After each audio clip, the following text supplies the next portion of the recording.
សួស្តីបងប្អូនថ្ងៃនេះមានមុខថ្មីទៀតហើយឈ្មោះថាត្រីឡាយ៉ាក្រហមខតៅហ៊ូឆ្នាំងដីមកនេះដែរមានស្រួលធ្វើបងប្អូនកុំតន់អូរំលោទៅណាមកមើលគ្រឿងផ្សំក៏ដូចជាការធ្វើរបស់គ្នាគ្រឿងផ្សំវានេះដែរគឺងាយស្រួលទិញនៅផ្សារណាបងប្អូនគ្រឿងផ្សំវាងាយនៅផ្សារណាក៏មានលក់ដែរមានដូចជាត្រីក្រហមមួយក្បាលផ្សិតខ្មៅខ្ទឹមសខ្ទឹមក្រហម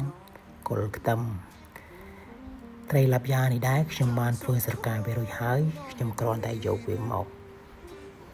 កាប់ស្រកីចេញកាប់វាជាដុំធំល្មម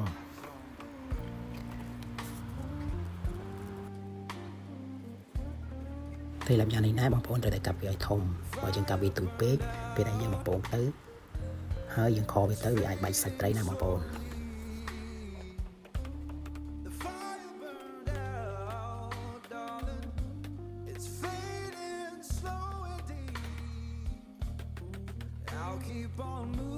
ពេលដែលយើងកាប់វារួចហើយយើងយកវាទៅលាងទឹក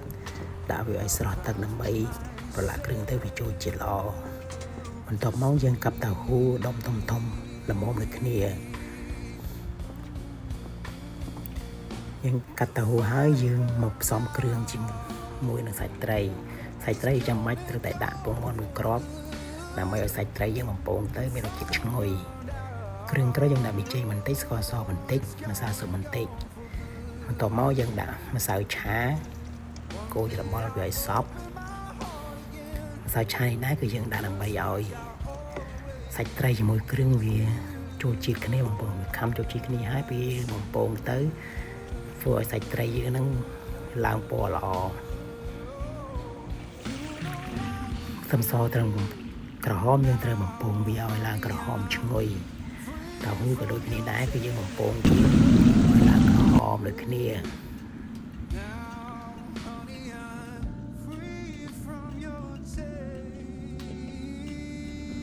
ពងតៅហ៊ូរួចហើយយើងចាប់ផ្ដើមបំពងត្រីម្ដង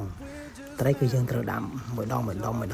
បីកុំឲ្យវាជាប់គ្នាបងប្អូនហើយកម្ដៅប្រេងយើងត្រូវបើកវាឲ្យក្ដៅល្មមកុំឲ្យក្ដៅពេកបងប្អូនពេលយើងដាក់ត្រីទៅធ្វើឲ្យត្រីយើងអត់ជាប់សាច់គ្នាទេយើងបំពងវាកូរចុះឡើងឲ្យសាច់ត្រីយើងក្រហមល្មមយើងស្រង់វាទុកដោយឡែកហ្នឹងហើយសាច់ត្រីបងប្អូនយើងបំពងវាឲ្យឡើងក្រហមបែបនេះបងប្អូនយើងបំពងរួចហើយយើងទុកវាដោយឡែកបន្ទាប់មកយើងចាប់ផ្ដើមយកគល់ខ្ទឹមមកលីងវាឲ្យឈ្ងុយហើយយើងបន្ថែមខ្ទឹមសខ្ទឹមក្រហមដែលយើងបានបំពងវាឲ្យឡើងក្រហមនោះឯងយើងកូរចុះកូរឡើងឲ្យចេញជាតិឈ្ងុយហើយយើងបន្ថែមផ្សិតខ្មៅ